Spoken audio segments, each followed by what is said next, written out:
My name is Mohammad Adisam Choudhury and my University of Hertfordshire ID is 24061053.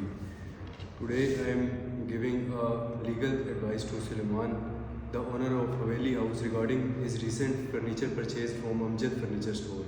I will examine his rights and remedies under the Sales of Goods Act 1979, considering whether the goods supplied meet the statutory requirements of description, satisfactory quality and fitness for purpose, with reference to relevant case laws and statutory provisions. The Sales of Goods Act 1979 governs contract for the sale of goods in the United Kingdom. It implies terms into contracts unless they are expressly excluded, creating minimum legal standards that sellers must meet.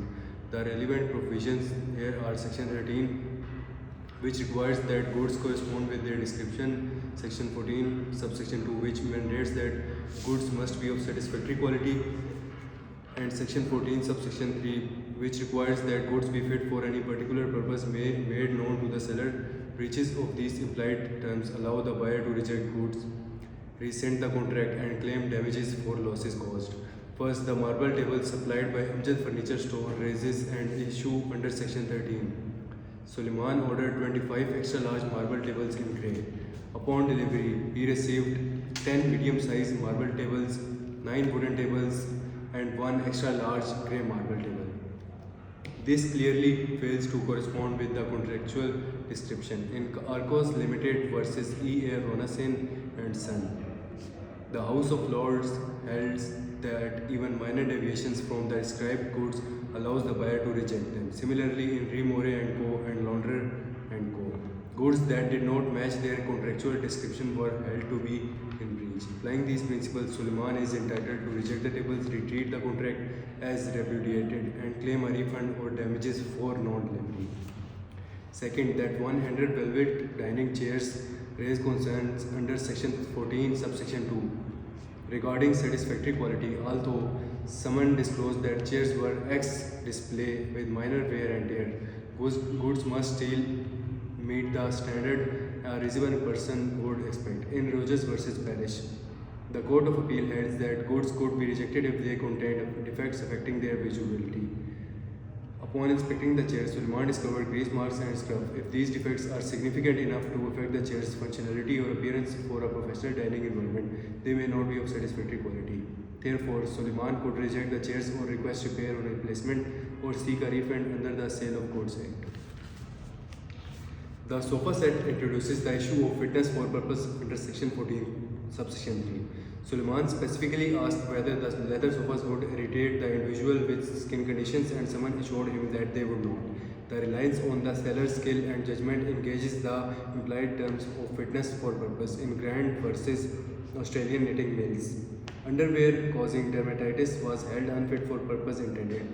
Likewise, in Priest versus Last, a defective hot water bottle breached the same implied term. The fact that Suleiman's daughter developed a red, blotchy rash after using the sofas indicates that the goods were unfit for a specific purpose communicated to the seller. Accordingly, Suleiman can reject the sofa, demand a full refund, or pursue damages for any harms or inconvenience suffered.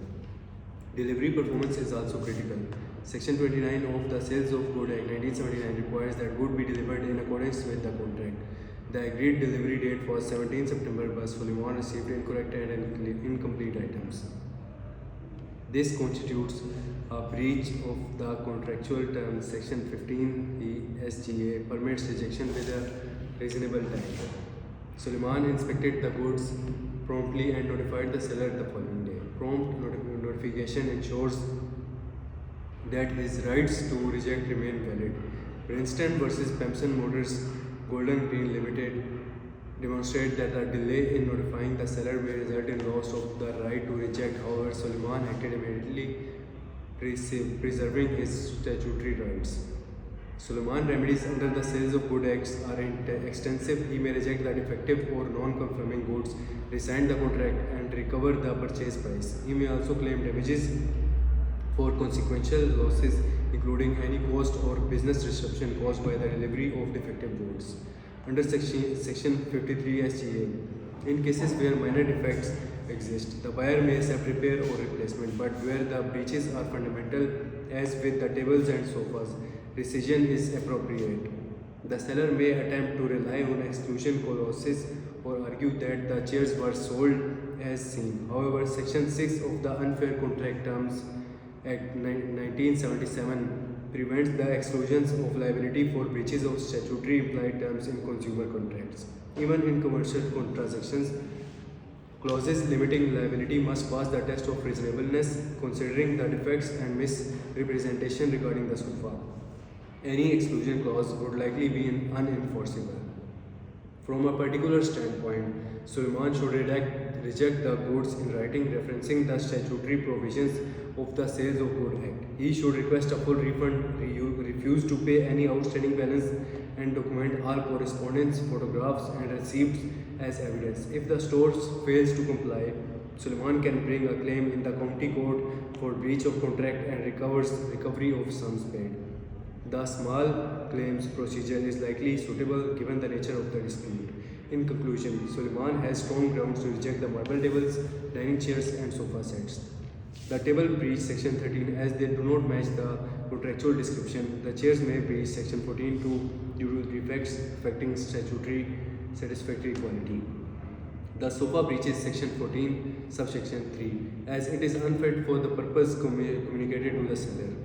Authorities, including Arcos Limited versus E.A. Ronson and Son, Remore and Co., Rogers versus Parrish, and Grant versus Australian Knitting Mills, support this position. Prompt notification of defects ensures Suleiman's statutory rights to reject remains valid. Therefore, he can confidently reject the good, recover the purchase price, and claim damages, protecting both his business and personal interests. Thank you so much.